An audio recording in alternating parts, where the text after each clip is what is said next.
was there, the DPRK's leader, but he didn't give the speech, as he often does, at military parades. Instead, that was left to one of the party's secretaries.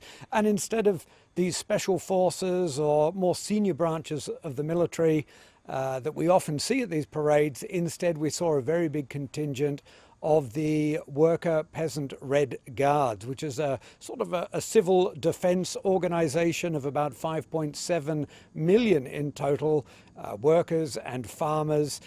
And the speech delivered by the party secretary was very much about strengthening the civil defense capacity of the DPRK.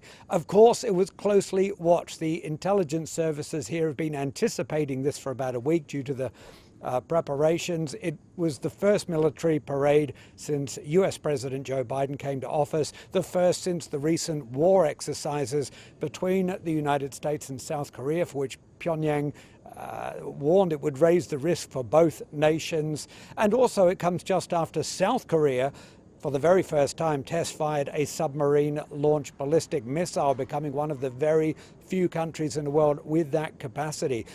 So we was expecting something big. Instead, we had a smaller parade than the last ones in January and October. Unlike January, there were no new submarine-launched ballistic missiles. Unlike the huge parade last October, there were no new intercontinental ballistic missiles on display. In fact, there were no new weapons at all. Analysis here in South Korea is that this wasn't sending a signal to Washington or Seoul. This was very much a parade that was aimed for domestic consumption.